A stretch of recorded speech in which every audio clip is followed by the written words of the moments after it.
Indian passport holders legally जो है enter कर सकते हैं सिंगापुर में और रह सकते हैं up to 4 days without a visa, अगर उनका वीजा यूज भी है।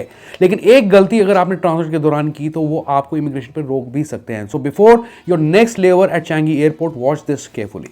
अब मैं इस वीडियो में सारी कंफ्यूजन क्लियर करने जा रहा हूं regarding Singapore visa free transit facility, जिसे वीएफटीएफ भी कहा जाता है। यानी कि मैं सभी सवालों के जवाब आपको देने लगा हूं। तो जो वीएफटीएफ है, ये एक स्पेशल प्रोविजन है जो कि एलिजिबल ट्रैवलर्स को अलाउ करता है सिंगापुर में एंटर करने का या स्टे करने का फॉर अप टू 96 आवर्स, जो कि नियरली 4 दिन हो गए without a visa while in transit to a third country. ये बात समझने वाली यहां पे है। तो आगे मैं रूट भी आपको एक्सप्लेन करने लगा हूं। ये जो फैसिलिटी है, ये इसके लिए कुछ नेशनल्स एलिजिबल हैं। उसमें एक इंडिया है, चाइना है और कुछ सीआईएस कंट्रीज हैं जैसे कि Russia, Ukraine, who would otherwise need a visa to clear the immigration at Changi Airport. अब इसको क्वालिफाई कैसे करना है, इसकी रिक्वायरमेंट्स कैसे हैं, वो एक्सप्लेन करता हूं। पहले जो आपके लिए इंपॉर्टेंट चीज है समझना, ताकि आप फ्लाइट टिकट बुक करें तो ध्यान से करें, ट्रांजिट रूट को आप समझ लें अच्छे से।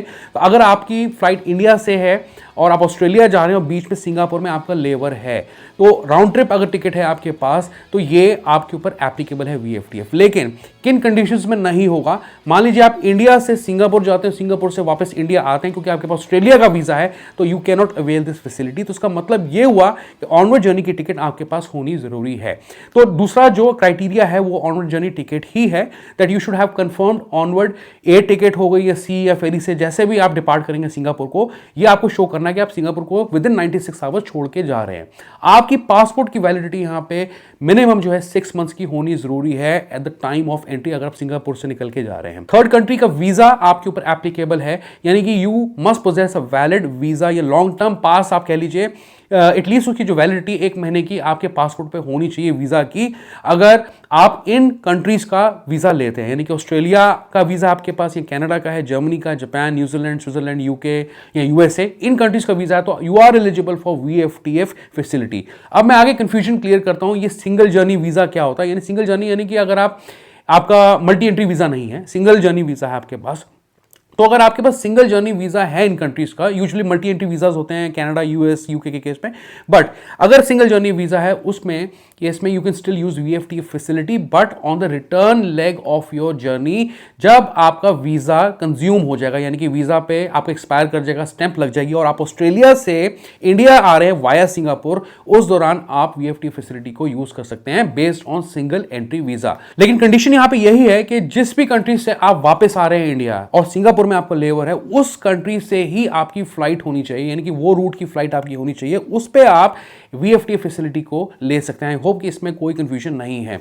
अगर आपके पास वन टाइम वीजा है भी इन कंट्रीज का, you can still use it for VFTF on your onward leg journey, यानी कि आप इंडिया से ऑस्ट्रेलिया जा रहे हैं और सिंगापुर में आपका बीच में लेवर है, तो आप तो भी इस वीएफटीएफ फैसिलिटी को यूज कर सकते हैं और रिटर्न लेग में भी आप कर सकते हैं।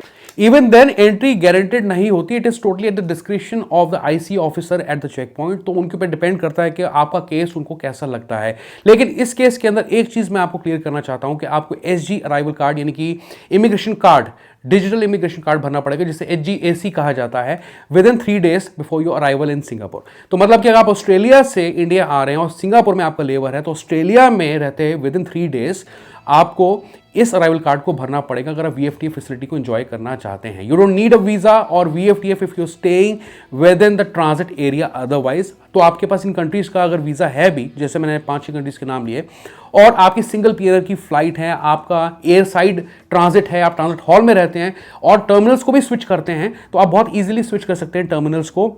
उसके ऊपर डेडिकेटेड वीडियो आप देख सकते हैं मेरे चैनल पे कि how to transit through Singapore, और एसजी अराइवल कार्ड पे भी डेडिकेटेड वीडियो है मेरे चैनल पे। तो आप इजीली एयर साइड ट्रांजिट भी कर सकते हैं, टर्मिनल्स को स्विच कर सकते हैं। अब समझने वाली बात ये भी है यहाँ पे कि अगर आपकी डिफरेंट पीएनआर की फ्लाइट भी है यहाँ, जहाँ पे पहली फ्लाइट से आप अपना बैग कलेक्ट करते हैं और दूसरी फ्लाइट के लिए आप टर्मिनल चेंज करके दोबारा रीचेक करते हैं अपने बैग को, तो उस केस के अंदर वीएफटीएफ फैसिलिटी आपको काफी हेल्प यहाँ पे कर सकता है without getting Singapore visa. Alright guys, thank you so much for watching this update and this news through my channel The Travelman Today। और जाने से पहले रिक्वेस्ट करता हूँ कि इस किस्म के अपडेट्स मेरे चैनल पे वीज़ाज, इमिग्रेशन और ट्रैवलिंग को लेके, आइटनरीज वगैरह, बजट को लेके बहुत सारी वीडियोस आती हैं। तो जाने से पहले रिक्वेस्ट करूँगा वीडियो को लाइक करें, शेयर करें इस वीडियो को, चैनल को सब्सक्राइब करते हुए जरूर जाएं, and also hype this video. Goodbye, take care, bye bye.